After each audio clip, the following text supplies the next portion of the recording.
Hemos escuchado en más de una oportunidad historias de superación de adversidades que se parecen más a la creación de una mente fantasiosa que posibles en la realidad. Pero en algunas oportunidades es la vida la que pareciera poner a prueba la resistencia de sus protagonistas al mismo tiempo que la imaginación del resto. Esta es la historia de Jeff Bauman, el sobreviviente de la maratón de Boston.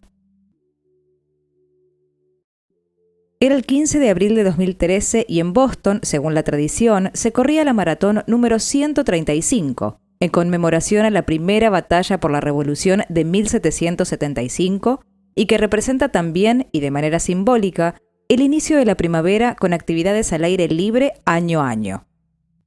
Pero 2013 no fue como los anteriores, aunque sí marcó la historia, especialmente de Jeff Bauman, un joven de 27 años quien esperaba a su novia Erin, que corría como parte del acto benéfico para el área de neonatología del hospital donde trabajaba, pero paradójicamente nunca alcanzó la línea de llegada. Eran las 2:47 p.m. y Jeff notó que un joven caminaba cerca suyo tras las vallas de los espectadores de la maratón con una actitud extraña, seria, sin la alegría que el resto mostraba ante la hazaña de los corredores exhaustos pero victoriosos. Llevaba una gorra y una mochila que dejó cerca suyo casi a sus pies. Y un minuto después sintió la explosión que lo derribó junto con todos los que estaban a su alrededor. 12 segundos después, otra, a unas cuadras.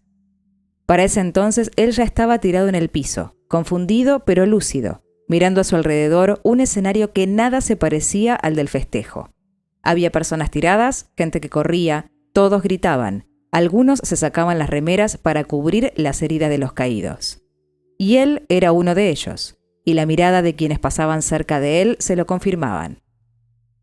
Había horror en sus rostros y él, recuerda, sentía paz y tranquilidad. Un hombre con sombrero de cowboy se acercó a ayudarlo, lo sentó en una silla de ruedas y afirmándole que todo estaría bien, lo llevó corriendo hacia una ambulancia que lo ingresaría poco después en un hospital. Durante ese trayecto, un fotógrafo se acercó y le tomó varias fotografías, y sin entender bien lo que pasaba, supo que el protagonista de esa imagen era él, pero sobre todo la falta de sus dos piernas. Esa imagen fue la que cambió por completo la vida de Jeff, pero no solo la de él, sino la de todo Boston luego del ataque llevado a cabo por los hermanos Tamerlan y Dodger Snarev, que serían identificados y luego capturados gracias a Jeff. También cambió la vida de Erin, que no paró de correr hasta encontrarlo, a él y a sus amigos, y supo lo que había ocurrido horas después por la prensa. Así supo lo de sus piernas, y pronto asistió al hospital para verlo. Esperó las extensas horas de las operaciones, 3 en total a lo largo de los días, primero en las piernas y luego el control sobre los órganos que fueron afectados por el impacto. Y así todo, su recuperación fue asombrosamente rápida, aunque no por eso menos traumática. Cuando despertó, uno de sus amigos estaba junto a él y fue el encargado de decirle lo que él ya sabía. Había perdido ambas piernas. No podía hablar aún porque estaba intubado, pero se las arregló para escribir Teniente Dan, por el personaje sin piernas de la película Forrest Gump, e hizo reír a su amigo entre lágrimas. Pronto vio que seguía escribiendo y quería informarle a todos que había visto a los ojos al agresor.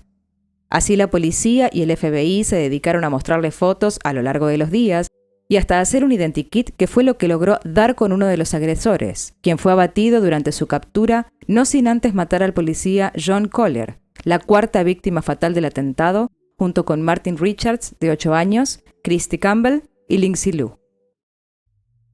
Esos nombres para Jeff eran los de las verdaderas víctimas. Él había sobrevivido y se dedicaba precisamente a eso, a ponerse metas para superarse. Primero, salir de la cama por sus propios medios, sentarse en una silla de ruedas, volver a estar de pie, volver a caminar. Y eso fue posible gracias a las piernas artificiales de alta complejidad que le construyeron y que afrontó económicamente por la ayuda de todos aquellos que, conociendo su historia, aportaron lo que podían.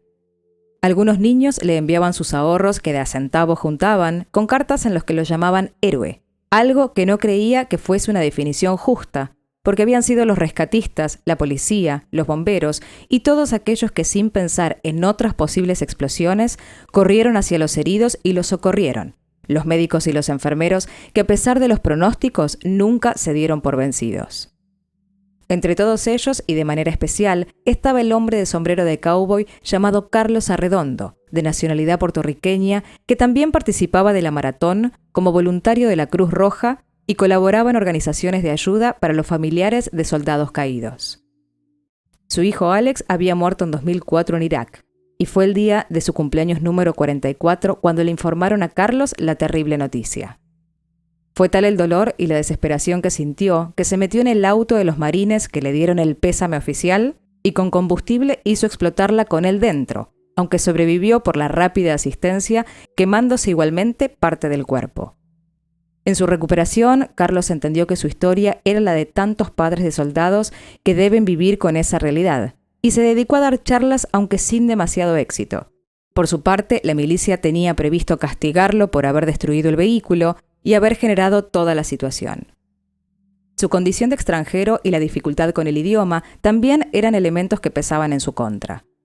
Todo ese contexto desfavorable, sumado a una enorme depresión y adicción a diferentes sustancias, llevaron a Brian, el hijo menor de Carlos, a terminar con su vida 7 años después que la de su hermano en 2011.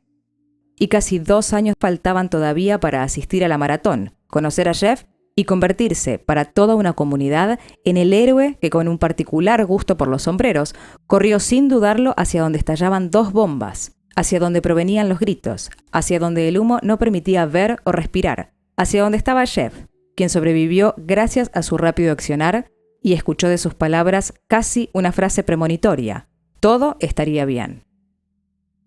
Pero para Boston el héroe era Jeff, porque había logrado identificar a uno de los atacantes y ello llevaría a la captura del otro, su hermano, quien fue condenado después a pena de muerte, aún en la espera de ejecución.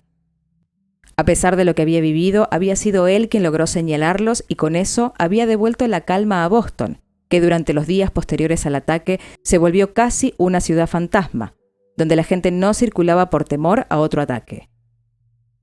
Fueron muchos los que después de ese evento se vieron en la situación de aprender a salir con tranquilidad de nuevo a la calle, situación que se repite como saldo en cada una de esas situaciones.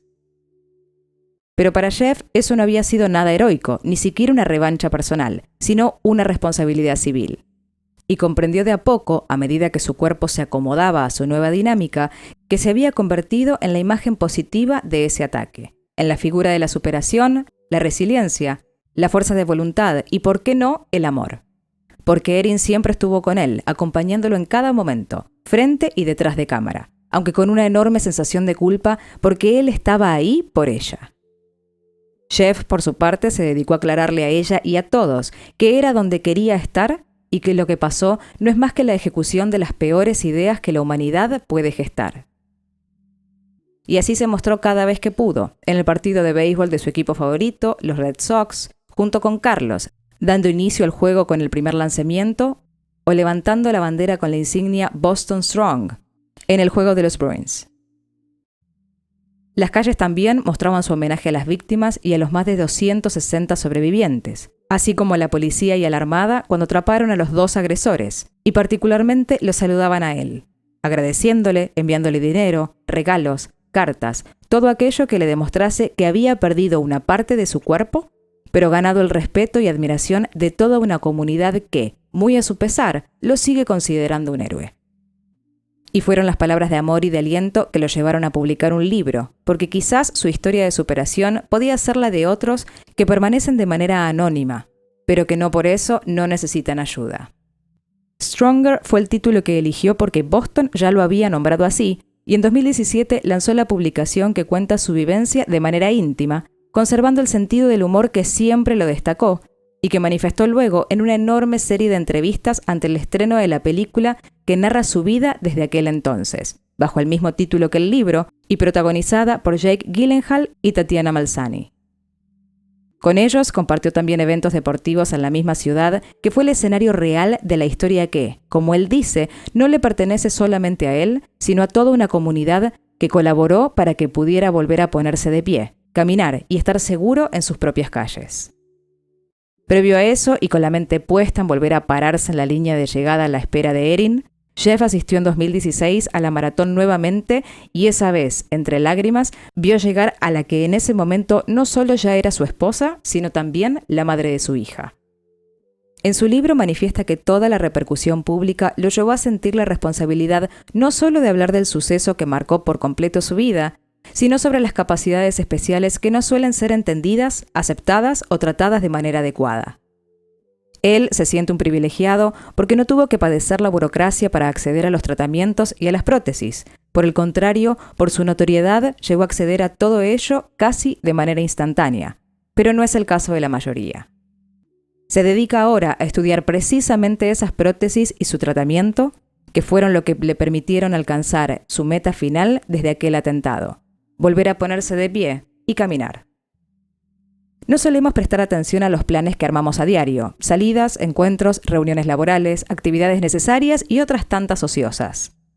Y las ejecutamos al mismo tiempo que organizamos otras, siendo a veces interrumpidos por otras nuevas que surgen de improviso. Y no prestamos demasiada atención a ello hasta que alguna afecta por completo nuestras vidas, y nos preguntamos qué hubiese sido si las decisiones hubiesen sido otras. Pero a veces las peores experiencias de unos se convierten en el ejemplo de fortaleza que creemos solo existe en las ficciones. Esta es la historia de Jeff Bauman, el sobreviviente de la maratón de Boston. Una de esas historias que vemos en los diarios y nos parecen increíbles. Una de tantas que nos enseñan que lo imposible está delante de nuestros ojos. Gracias por compartir esta historia. Si el video te gustó, dale like, comenta y suscríbete para seguir viendo más realidades de ficción.